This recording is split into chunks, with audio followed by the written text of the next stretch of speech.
नमस्कार दोस्तों, welcome back to our YouTube channel Solar Solution. तो कैसे हैं आप सब लोग? उम्मीद करता हूँ आप सब लोग अच्छे होंगे।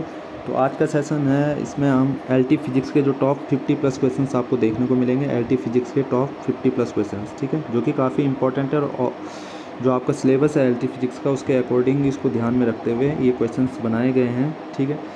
तो बिना टाइम वेस्ट किए इसको स्टार्ट करते हैं। पहला क्वेश्चन देखते हैं। इसमें अधूरा रह गया है पहला क्वेश्चन, कोई बात नहीं, ठीक है। Find the maximum acceleration and maximum velocity, ठीक है। तो इस तरीके के क्वेश्चंस भी आपके पास पूछा जा सकता है कि मैक्सिमम एक्सेलरेशन निकालिए, एक मैक्सिमम निकालिए, ठीक है। तो ए मैक्सिमम के लिए फार्मूला होता है ओमेगा स्क्वायर इंटू ए, और मैक्सिमम वेलोसिटी की बात करें तो उसके लिए फार्मूला होता है ओमेगा ए, ठीक है। तो आपको ये याद रखना है। इसके बेसिस पे अगर क्वेश्चंस आते हैं आपको तो इस फार्मूले के अकॉर्डिंग आपने ये निकाल देना है या फाइंड आउट करना है। तो ये सारे टॉपिक हो चुके हैं, तो आप हमारे चैनल के प्लेलिस्ट पे जा सकते हैं, ठीक है। सोलर सॉल्यूशन के प्लेलिस्ट पे जाइए, वहाँ पर आपको एलटी फिजिक्स की सारी वीडियो देखने को मिलेगी, तो वहाँ पर से आप वीडियो को वॉच कर सकते हैं, ठीक है। नेक्स्ट क्वेश्चन है इसमें कि find the equation of motion of the body, जो होती है वो होती है x equal to a cos omega t. तो ऑप्शन नंबर ए आपका सही रहने वाला है, ठीक है। नेक्स्ट क्वेश्चन है इसमें कि the homogeneous linear differential equation, जो ये होमोजीनियस लीनियर डिफरेंशियल इक्वेशन है वो रिप्रेजेंट कौन सी इक्वेशन को करता है, मतलब एस एच ओ है या डी एच ओ है या एफ एच ओ या नॉट है, नन ऑफ दिस है, ठीक है। तो एस एच ओ है वो सिंपल हार्मोनिक मोशन है, तो ये नहीं होती है। डैम्प्ड हार्मोनिक मोशन की जो ये इक्वेशन होती है, ठीक है। तो D H O option number 2 आपका सेकंड वाला राइट रहने वाला है, ठीक है। नेक्स्ट है इसमें the periodic time is given by, अगर पीरियडिक टाइम होगा आपके पास तो उसको डिनोट करते हैं किससे, 2 पाई अपॉन ओमेगा से, ठीक है। नेक्स्ट क्वेश्चन है the maximum acceleration of a particle moving with S H M is. तो मैक्सिमम एक्सेलरेशन के लिए ये बताया था, ए मैक्सिमम के लिए फार्मूला होता है आपका ओमेगा स्क्वायर आर या ए, इससे डिनोट कर सकते हैं आप इसको, ठीक है। तो ये अगर आपको ये पता होगा तो तभी आप जाके इसको क्वेश्चंस, इसके बेसिस पे क्वेश्चंस भी आते हैं, ठीक है, तो आप कर सकते हैं सॉल्व। नेक्स्ट क्वेश्चन है इसमें the frequency of oscillation for the simple pendulum is, जो फ्रीक्वेंसी होती है सिंपल पेंडुलम की वो क्या होती है, 1/2 पाई और अंडर रूट जी अपॉन कैपिटल एल, ठीक है। तो इस तरीके का ये फॉर्मूला होता है। नेक्स्ट क्वेश्चन है the phase difference between displacement and acceleration of a particle in S H M is, ठीक है। तो उसके लिए होता है पाई रेडियन, ऑप्शन नंबर 4 आपका राइट रहेगा। नेक्स्ट क्वेश्चन है इसमें the damping force on an oscillator is directly proportional to the velocity, the unit of constant proportionality are, जो यूनिट कांस्टेंट है वहाँ पे उसकी प्रोपोर्शनलिटी के लिए क्या होगा, मतलब उसकी कांस्टेंट जो है यहाँ पे उसकी यूनिट क्या होगी। तो उसकी यूनिट जो होती है वहाँ पे वो होती है केजी पर सेकंड, ठीक है। तो ये सेकंड ऊपर आ जाता है तो यहाँ पे हो जाएगा आपका केजी सेकंड इनवर्स, ठीक है। तो ऑप्शन नंबर 3 आपका राइट है।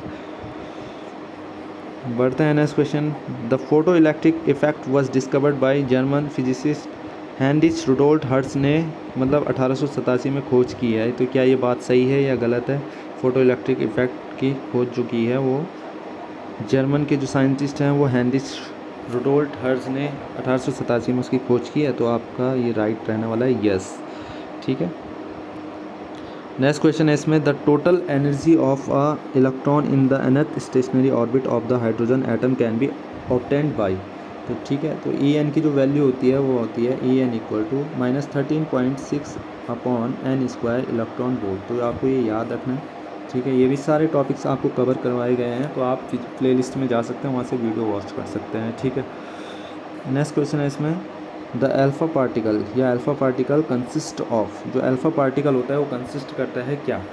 अब ये ध्यान रखना है आपको, 3 होते हैं अल्फ़ा बीटा गामा, ठीक है। तो जो अल्फ़ा होता है वो आपका 2 प्रोटॉन प्लस 2 न्यूट्रॉन, ये आपको याद रखना है। और जो बीटा पार्टिकल होता है वो 1 न्यूट्रॉन 1 प्रोटॉन और 1 इलेक्ट्रॉन, ठीक है। तो ये चीज़ें करता है, ठीक है। तो कभी भी ऑप्शन दिखे बीटा की अगर बात करें तो 1 1 1 रहेगा तीनों चीज़ें, ठीक है। और अल्फ़ा की बात करते हैं तो 2 प्रोटॉन और 2 न्यूट्रॉन, ठीक है। तो आपको ये पॉइंट याद रखना है, ऑप्शन नंबर 2 आपका राइट रहेगा, ठीक। नेक्स्ट है एक चीज़ और समझ लेते हैं, अल्फ़ा पार्टिकल की अगर हम बात कर रहे हैं अल्फ़ा पार्टिकल की, तो अल्फ़ा पार्टिकल पर पॉजिटिव चार्ज होता है, ठीक है, ये आपको पता होगा। बीटा पे आपका नेगेटिव चार्ज होता है और जो गामा होता है उस पर न्यूट्रल होता है आपका, ठीक है। नेक्स्ट क्वेश्चन देखते हैं इसमें मॉड्यूलेशन इज़ डन इन, ठीक है। तो मॉड्यूलेशन जो होता है उसका काम जो होता है वो ट्रांसमीटर का होता है, ठीक है, मॉड्यूलेशन का। नेक्स्ट क्वेश्चन है diffraction is special type of, जो डिफ्रैक्शन होता है वो भी सेम टू सेम आपका किसका टाइप होता है, रिफ्रैक्शन का टाइप होता है। ठीक है, ऑप्शन देख लें आप अच्छे से। ठीक है, नेक्स्ट क्वेश्चन है, in Young double slit experiment the locus of the point P lying in a plane with a constant path difference between the two interfering waves is. ठीक है, तो जो होगा आपका ऑप्शन पहला है हाइपरबोला, स्ट्रेट लाइन या एन एलिप्स या पैराबोला। तो आपका ये राइट आंसर रहने वाला ऑप्शन नंबर ए, हाइपरबोला। ठीक है,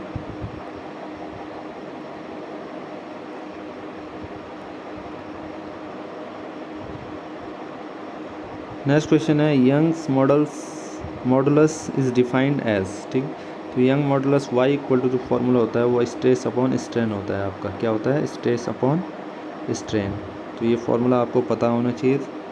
तो ऑप्शन नंबर 2 आपका यहाँ पे राइट रहने वाला है। नेक्स्ट क्वेश्चन है कि determine Young's modulus when 2 newton per metre square stress. ठीक है, तो आपको जो स्ट्रेस दे रखा है वो इतना दे रखा है स्ट्रेस।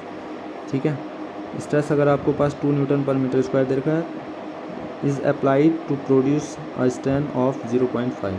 तो जो स्ट्रेन है वो कितना है, 0.5। तो आपने क्या करना है, यहाँ पे वैल्यूज पुटअप कर देनी है। फॉर्मूला आपको पता है, स्ट्रेस अपॉन स्ट्रेन, और स्ट्रेस आपको दे रखा है 2 न्यूटन। ठीक है, और जो आपका स्ट्रेन है वो है 0.5। तो यहाँ से पॉइंट हटाएंगे तो यहाँ 20 हो जाएगा। तो 20/5 करेंगे तो 5 4 20। ठीक है, तो 4 आ जाएगा आपका, यहाँ से क्या आ जाएगा, 4 आ जाएगा। तो 4 न्यूटन पर मीटर स्क्वायर। ठीक है, नेक्स्ट क्वेश्चन देखते हैं इसमें, the number of atom per unit cell is simple cubic lattice is. ठीक है, तो सिंपल क्यूबिक लैटिस जो होता है आपका SCl। ठीक है, तो उसके लिए क्या होता है, उसके लिए जो एटम्स के पर यूनिट सेल में जो होता है वो होता है 1 एटम होता है। कितना होता है, 1 एटम। तो आपका क्या है, पहला ऑप्शन आपका यहाँ पे राइट रहने वाला है। ये वाला टॉपिक आप पढ़ लेना, काफ़ी इंपॉर्टेंट है। ठीक है, नेक्स्ट क्वेश्चन है इसमें कि the atomic radius of simple cubic is. तो एटॉमिक रेडियस जो होती है सिंपल क्यूबिक की वो होती है a/2। ये होती है ना, सिंपल क्यूबिक की अगर हम बात करें, सिंपल क्यूबिक की अगर हम बात करते हैं उसके लिए फॉर्मूला होता है r इक्वल टू होता है a/2। ठीक है, तो यहाँ से अगर हम क्रॉस मल्टीप्लाई करते हैं तो क्या आता है, a/2r। तो इसी को उसने इस तरीके से डिनोट करा है। ठीक है, तो एटॉमिक रेडियस जो होती है वो होती है a/2। नेक्स्ट क्वेश्चन है इसमें, the coordination number of BCC lattices. तो अगर कोऑर्डिनेशन नंबर की बात करें तो वहाँ पर कितने लैटिस होते हैं BCC में, 8 होते हैं। तो ऑप्शन नंबर 2 आपका राइट रहने वाला है। ठीक है, नेक्स्ट क्वेश्चन है इसमें, the mean translation kinetic energy per molecule of a gas is. ठीक है, तो मॉलिक्यूल पर गैस के लिए क्या होता है आपका, ऑप्शन नंबर 3 है 3/2/kT। ये फॉर्मूला होता है। नेक्स्ट क्वेश्चन है, द न्यूक्लियस कंसिस्ट ऑफ। ठीक, तो जो न्यूक्लियस होता है वो कंसिस्ट क्या करता है, न्यूक्लियस नाभिक होता है। नाभिक में क्या होता है, न्यूट्रॉन प्लस प्रोटॉन होता है। तो ऑप्शन नंबर 3 आपका राइट रहने वाला है। नेक्स्ट क्वेश्चन है इसमें, न्यूक्लियस इज। ये भी पता है होना चाहिए आपको, जो न्यूक्लियस होता है वो पॉजिटिवली चार्ज होता है। The number of electron is any orbit is. तो नंबर ऑफ इलेक्ट्रॉन अगर आपको पता करना है किसी भी ऑर्बिट में तो उसके लिए होता है 2n²।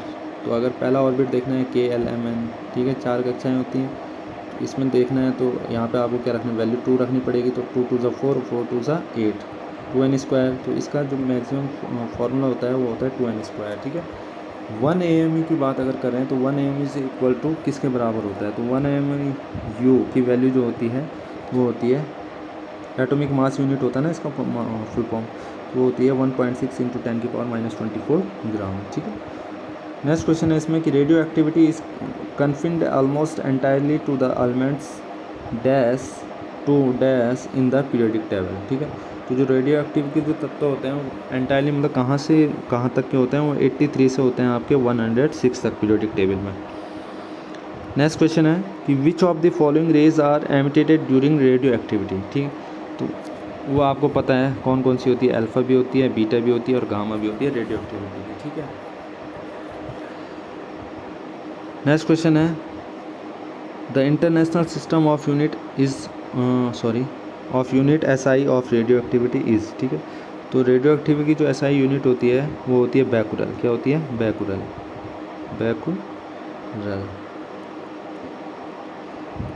नेक्स्ट क्वेश्चन है the half life of radio active nuclei is. तो हाफ लाइफ जो रेडियो एक्टिविटी होती है वो क्या होती है 0.693 अपॉन लैम्डा। ये आपने 12th में ही पढ़ा होगा तो काफ़ी इंपॉर्टेंट है, ये वैल्यू आपको याद रखनी चाहिए। ठीक है, नेक्स्ट क्वेश्चन है इसमें कि order of ionization power of alpha beta gammas. ठीक है, अगर इसका अल्फ़ा बीटा और गामा को अगर हम उसके किसके ऑर्डर में रखें, आयनाइजेशन पावर के ऑर्डर में रखें तो किस तरीके से रख सकते हैं। तो आपको पता होना चाहिए अल्फ़ा बड़ा होता है, बीटा बड़ा होता है, गामा सबसे छोटा होता है। ठीक है, आयनाइजेशन पावर में। नेक्स्ट क्वेश्चन है इसमें what do we call a particle that is not made up of any smaller particle. तो वो होता है एलिमेंट्री पार्टिकल। इसमें कहा गया है कि कौन सा मतलब जो मेड नहीं कर सकता एनी स्मॉलर पार्टिकल्स में। ठीक है, ये हमने पढ़ा है एलिमेंट्री पार्टिकल जब हम पढ़ रहे थे कि मतलब ऐसा टुकड़ा मिल जाता है कि जब हम उसका कोई पीस नहीं कर सकते हैं तो वो आपका कौन सा कहलाता है, एलिमेंट्री पार्टिकल कहलाता है। तो आपको ये पता होना चाहिए, ये टॉपिक सारे कब पढ़ाए गए हैं। नेक्स्ट क्वेश्चन है कि what category of elementary particles are matter particles. ठीक है, तो मैटर पार्टिकल्स जो है आपका ये याद रखना, ये काफ़ी इंपॉर्टेंट टॉपिक है आपका एलिमेंट्री पार्टिकल। तो जो मैटर पार्टिकल जो होता है वो आपका होता है फर्मियंस। क्या होता है, फर्मियन। ठीक है, नेक्स्ट क्वेश्चन है what category of elementary particles are force carrying particle. Force carrying, ये मैटर पार्टिकल आपका क्या हो गया, फर्मियन। फोर्स कैरिंग पार्टिकल हो गया आपका बोसोन। क्या हो गया, बोसोन। ठीक है, नेक्स्ट क्वेश्चन है इसमें कि light is made up of what type of elementary particle. जो लाइट है वो मेड अप होती है तो कौन से पार्टिकल्स होती हैं, वो होती है आपकी फोटोन से। ये सब याद रखने छोटे छोटे पॉइंट आपको। नेक्स्ट क्वेश्चन है कि what type of elementary particles are electrons. तो ये है आपका इलेक्ट्रॉन जो होते हैं वो लैप्टॉन्स में पाए जाते हैं, लैप्टॉन्स के टाइप में होते हैं, इलेक्ट्रॉन के टाइप्स में होते हैं आपके, मतलब सॉरी लैप्टॉन्स के टाइप में होते हैं आपके इलेक्ट्रॉन। ठीक है, तो ये एलिमेंट्री पार्टिकल है किसका, लैप्टॉन का। नेक्स्ट क्वेश्चन है इसमें कि how many quarks makeup a proton. ठीक है, अगर हम किसी प्रोटॉन की बात करें तो उसको मेकअप बनाने के लिए कितने क्वार्क्स की ज़रूरत होती है, तो वो है आपके 3। ये हमने काफ़ी अच्छे से पढ़ा है आपको। ठीक है, तो आप देख सकते हैं, आपको लिंक मिल जाएगा या आप डायरेक्ट प्लेलिस्ट पे जा सकते हैं, एलटी फिजिक्स की प्लेलिस्ट पे जाएं और वहाँ पे आपको सारे टॉपिक कवर मिलेंगे। आपको सारे मतलब ऑलमोस्ट सभी टॉपिक हो चुके हैं, है ना। एक आध टॉपिक रह गए हैं, कोई बात नहीं, पर जो ये टॉपिक हैं ये पढ़ा दिए गए हैं, तो आप देख सकते हैं, वीडियो को वॉच कर सकते हैं। ठीक है, नेक्स्ट क्वेश्चन है कि what particle is made up of 2 down quarks और 1 क्वार्क। 2 डाउन क्वार्क और 1 अप क्वार्क की बात कर रहे हैं ना, अप क्वार्क की। तो 2 डाउन से और 1 अप क्वार्क से क्या मिलके बनता है, मतलब क्या बनता है मिलकर, तो वो बनता है आपका न्यूट्रॉन। तो ये आपको याद रखना है, ये भी सब बताए गए हैं। Tensile strain is equal to, next question है कि टेंसाइल स्ट्रेन जो है वो किसके इक्वल होता है, तो वो होता है आपका एक्सटेंशन पर यूनिट लेंथ के, किसके, लेंथ के, याद रखना लेंथ के, ना कि कभी एरिया के। 2L होता है ना इसमें, 2L लेंथ होती है ना स्ट्रेन, टेंसाइल स्ट्रेन में। ठीक है, तो ये याद रखना आप। नेक्स्ट क्वेश्चन है कि Young's modulus E related to change in length and bulk modulus K relates to change in volume, modulus of rigidity G relates to change in किस में, शेप में। तो क्या है ये आपका जी जो होगा आपका किस में ही होगा, शेप में। ठीक है, नेक्स्ट क्वेश्चन है हुक्स लॉ स्टेट दैट, मतलब हुक्स लॉ का जो स्टेट है वो क्या है, ये भी सब पढ़ा रखे हैं। तो फर्स्ट देख लेते हैं इसमें, the extension is proportional to the load when the elasticity limit is not exceed. ठीक है, तो ये पहला ऑप्शन आपका राइट रहने वाला है। बाकी के ऑप्शंस भी देख सकते हैं। ठीक है, तो इसमें elasticity limit is not exceed लिखा हुआ है, तो ये गलत है आपका, इसमें भी वही है। ठीक है, तो load is dependent on extension, जो कि गलत है। ठीक है, प्रोपोर्शनल टू होता है उसके लोड के। ठीक है, तो पहला ऑप्शन आपका हुक्स लॉ का राइट रहने वाला है। नेक्स्ट क्वेश्चन है इसमें कि डायमेंशन ऑफ स्ट्रेन आर, अगर डायमेंशन पूछी जाए स्ट्रेन की तो स्ट्रेन की कोई भी डायमेंशन नहीं होती है, स्ट्रेस की हो जाती है पर डायमेंशन की नहीं होती है। तो आपको डायमेंशन स्ट्रेन की नहीं होती है। ठीक है, नेक्स्ट क्वेश्चन है superposition theorem can be applied only to circuit having. जो सुपरपोजिशन थ्योरम होती है वो होती है आपकी LBE, मतलब लीनियर बाइलेटरल एलिमेंट्स होता है आपका सुपरपोजिशन थ्योरम। ठीक है, नेक्स्ट क्वेश्चन है कि the superposition theorem is applicable to, जो सुपरपोजिशन थ्योरम होती है वो किसके लिए होती है, एक तो करंट के लिए होती है और साथ में वोल्टेज के लिए होती है। तो आपको ये ध्यान रखना है। ठीक है, नेक्स्ट क्वेश्चन है कि which of the following is bilateral elements, ठीक है। तो बाईलेटरल जो एलिमेंट्स होते हैं वो क्या होते हैं, कांस्टेंट वोल्टेज सोर्सेस, ठीक है। तो आपका ऑप्शन नंबर 2 आपका राइट रहने वाला है। नेक्स्ट क्वेश्चन है इसमें कि a close path made by several branches of the network is known as, ठीक है। इसको कट कर लेते हैं। A close path made by several branches of the network is known as, ठीक है। जो क्लोज पाथ बनाता है किससे, ब्रांचेस जो बनता है, ब्रांचेस होती है ना, उनसे जो एक पाथ बनता है वो क्या कहलाता है हमारा, वो कहलाता है लूप कहलाता है। क्या कहलाता है, लूप कहलाता है। ये भी सारे हो रखे हैं यहाँ पे नेटवर्क थ्योरम। नेक्स्ट क्वेश्चन है इन रेसिप्रोसिटी थ्योरम, रेसिप्रोसिटी थ्योरम है which of the following ratios is considered, ठीक है। तो वो होता है आपका किस में कंसिडर्ड होता है, वोल्टेज टू करंट में। नेक्स्ट क्वेश्चन है the reciprocity theorem is applicable for, तो सिंगल सोर्स नेटवर्क होता है आपका ये रेसिप्रोसिटी, ठीक है। Norton theorem is true for, Norton theorem जो है वो भी आपका क्या है, लीनियर नेटवर्क है आपका। Which of the following is also known as the dual of Thevenin's theorem, ठीक है। Which of the following is also known as the dual of Thevenin theorem, ठीक है। तो वो आपका नॉर्टन्स थ्योरम, ठीक है। थेवेनिन थ्योरम और नॉर्टन थ्योरम ये दोनों एक ही नाम से जाने, मतलब एक ही है, काम इनका जो है वो एक ही है, ठीक है। तो नॉर्टन थ्योरम से आपका दूसरा, ठीक है, dual of Thevenin theorem. Next question है कि the basic elements of an circuit are, ठीक है। तो जो बेसिक एलिमेंट्स होते हैं आपके सर्किट के वो होते हैं, आर होता है, रेजिस्टेंस होता है, एल होता है, सी होता है, ये तीनों चीज़ें होती हैं, बेसिक हैं आपके, ठीक है। नेक्स्ट क्वेश्चन है, एक minute, which of the following is the expression for Lorentz, क्या है, फोर्स, ठीक है, लॉरेंज फोर्स। तो वो होता है, लॉरेंज फोर्स के लिए आपके लिए दो चीज़ें होती है, एक तो आपका क्यू ई होता है, ठीक है, दूसरा होता है आपका Q equal to V into V. तो ये फॉर्मूला आपका किसके लिए निकलता है, लॉरेंज फोर्स के लिए, ठीक है।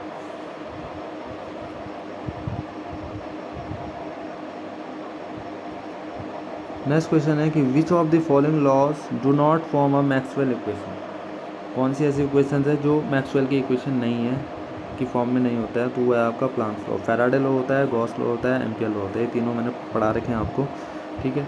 नेक्स्ट क्वेश्चन है कि which sentence best describe we non dimension of physics, तो डायमेंशन जो फिजिक्स की होती है वो चार चीज़ें में होती है आपकी, एल होती है, हाइट होती है, विड्थ होती है और टाइम होता है, ये चार चीज़ें होती हैं। तो यही फिजिक्स में इसको डायमेंशन से जाना जाता है, डायमेंशन नाम से, ठीक है।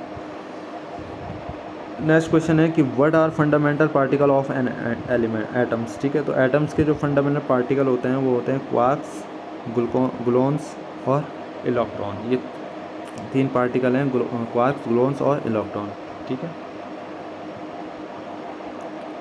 नेक्स्ट क्वेश्चन है the axis about which moment of area is taken is known as axis of reference, ठीक है। कभी भी किसी का एक्सिस देखते हैं तो हम किससे अकॉर्डिंग देखते हैं, एक्सिस ऑफ रेफरेंस। काफ़ी अच्छे से पढ़ाया गया ये टॉपिक, तो आप देख सकते हैं, सारे वीडियोस आपको मिल जाएगी वहाँ पर, प्लेलिस्ट में जा सकते हैं आप लोग, ठीक है। नेक्स्ट क्वेश्चन है what is M O I, M O I जो होता है वो आपका मोमेंट ऑफ इनर्शिया होता है, उसका फॉर्मूला जो होता है वो होता है एम आर स्क्वायर, ठीक है। What is the formula of radius of gyration, ठीक है। तो उसके लिए फॉर्मूला होता है K square equal to I upon A. तो ये आपको पता होना चाहिए, अगर के हट जाएगा तो यहाँ से यहाँ अंडर रूट आई अपॉन ए, इस तरीके से फॉर्मूला निकल के आ जाएगा, ठीक है। नेक्स्ट क्वेश्चन है कि the Schrodinger wave equation is, Schrodinger wave equation जो है वो आपकी कैसी इक्वेशन है, linear differential equation. Next question है in general the solution of Schrodinger wave equation is complex, जो श्रोडिंगर इक्वेशंस होती हैं वो आपकी कैसी सॉल्यूशन निकलती हैं, कॉम्प्लेक्स सॉल्यूशन, ठीक है। When two waves of same amplitude and constructively the intensity becomes, ठीक है। तो जो फोर टाइम्स, इसके लिए फॉर्मूला होता है I equal to I proportional to A square, ठीक है। तो अगर टू वेव्स हैं जो सेम एम्पलीट्यूड में हैं, ठीक है, तो टू एम्पलीट्यूड तो कितना हो जाएगा, दो का स्क्वायर करेंगे कितना हो जाएगा, 4, तो 4 टाइम्स हो जाएगा किसका, इंटेंसिटी का, ठीक है। नेक्स्ट है इसमें कि the shape of the fringe observe in interference is, ठीक है। जो फ्रिंज का जो शेप होता है इंटरफेरेंस में वो क्या होता है, तो वो होता है आपका, एक मिनट इसमें ऑप्शन टिक नहीं किया है, तो हाइपरबोलिक, आई थिंक हाइपरबोलिक होगा, ठीक है, देख लेते हैं, एक मिनट वेट। तो इसमें ऑप्स का ऑप्शन हाइपरबोलिक, ठीक है। नेक्स्ट क्वेश्चन है इसमें कि according to Stokes law the expression for maximum is 2μt cos r। तो ये काफ़ी इंपॉर्टेंट क्वेश्चन है। उसके लिए होता है आपका 2n+1 λ/2, ठीक है। और अगर इसमें नॉट मिनिमम लिखा आता है पेपर में, ये तो एक्सप्रेशन फॉर मैक्सिमम के लिए है, तो मैक्सिमम के लिए ये वाला है। और अगर यहाँ पर मिनिमा आए तो मिनिमा के लिए क्या हो जाएगा आपका n लैम्डा। तो ये आपको ध्यान रखना है स्टोक्स लॉ के अकॉर्डिंग, ठीक है। नेक्स्ट क्वेश्चन है इसमें the ratio of inertia force of viscous force is known as, ठीक है। तो जो विस्कोस फोर्स होता है वो किसके नाम से जाना जाता है, रेनॉल्ड्स नंबर के अकॉर्डिंग, ठीक है। नेक्स्ट क्वेश्चन है Reynolds number is given by the quantity. तो रेनॉल्ड्स नंबर जो है वो आपका होता है PV/L/del, ठीक है। तो डेल जो है आपका यहाँ पे विस्कोसिटी है, क्या है, विस्कोसिटी, और जो आपका P है वो आपका डेंसिटी है, ठीक है। तो ये आपको याद रखना है। नेक्स्ट क्वेश्चन है for laminar flow Reynolds number should be, ठीक है। तो लैमिनार जो फ्लो होता है वो लेस देन 2 होता है, 200, ये 2300, ठीक है। तो ये आपको याद रखना है, जो लैमिनार फ्लो होता है वो इतने में होता है। नेक्स्ट क्वेश्चन है इसमें कि the turbulent flow Reynolds number must be. तो जो टुर्बुलेंट होता है वो होता है ग्रेटर देन 6000, ठीक है। तो आपने ये याद रखना है, काफ़ी इंपॉर्टेंट क्वेश्चन है आपका लैमिनार फ्लो का और टुर्बुलेंट फ्लो का। तो लैमिनार होता है आपका 2000 से लेस होता है, ठीक है, मतलब 2000 से क्या होता है, कम होता है। और जो आपका 6000 है टुर्बुलेंट के लिए वो अधिक होता है, 6000 से अधिक होता है, ठीक है। नेक्स्ट क्वेश्चन है एन SCR हैज़ PN जंक्शन। तो 3 होते हैं इसमें SCR में, ठीक है। SCR का फुल फॉर्म होता है सिलिकॉन कंट्रोल रेक्टिफायर्स, सब बता रखा है ये पहले भी, ठीक है। तो इसमें 3 चीज़ें होती हैं आपकी, क्या होती हैं, an SCR has 3 terminals with, ठीक है। तो 3 टर्मिनल जो होते हैं वो कौन कौन से होते हैं, एक तो कैथोड होता है, एनोड होता है और गेट होता है। तो देख लेते हैं इसमें, ठीक है, इस तरीके से होता है। ये इसका फिजिकल डायग्राम जो है इसमें देख सकते हैं, आपका एक तरफ होता है PNP, दूसरा होता है NPN। तो जो PP होता है PNP इस तरीके से हो गया ये, ठीक है। तो यहाँ से NPN लिया जाता है, तो ये तो कॉमन हो चुका है। तो यहाँ पे क्या आ जाएगा इस तरीके से PNP इस तरीके से, ठीक है। तो आप यहाँ पे देख सकते हैं ये आपका एनोड हो गया ऊपर से, यहाँ से कैथोड हो गया, बीच में आपका जो P की जगह पे है वहाँ पे गेट अप्लाई हो जाता है। तो ये आपका इसका इक्विवेलेंट सीमेटिक देख सकते हैं, इक्विवेलेंट सीमेटिक इस तरीके से। और जो आपका सीमेटिक सिंबल है वो इस तरीके से, एनोड कैथोड और गेट। तो आपको याद रखना है इसमें इस तरीके के क्वेश्चन में कि an SCR has 3 terminals with cathode, anode और गेट, और an SCR has PN junction 3, और फुल फॉर्म ये है सिलिकॉन कंट्रोल रेक्टिफायर्स। तो होपफुली आपको ये क्वेश्चन समझ आए होंगे। अगर ये क्वेश्चंस आपको अच्छे लगे हैं तो कमेंट करके ज़रूर बताएं, और अगर आपको ये वीडियो पसंद आए तो बिल्कुल वीडियो को लाइक करें, ज़्यादा से ज़्यादा शेयर करें, और अगर आप चैनल पर फर्स्ट टाइम आए तो हमारे चैनल को सब्सक्राइब करें और साथ ही साथ बेल आइकन ज़रूर प्रेस करें, जिससे कि हमारी न्यू वीडियो का नोटिफिकेशन सबसे पहले आपको देखने को मिले, ठीक है। तो अगर आपको इसका PDF चाहिए तो PDF फॉर्म में आपको यहाँ पर हमारे टेलीग्राम चैनल से जुड़ सकते हैं, जो कि आपको डिस्क्रिप्शन में देखने को मिल जाएगा, ठीक है। तो होपफुली ये वीडियो पसंद आए आपको। मिलता है नेक्स्ट वीडियो में। Thank you so much, love you to all.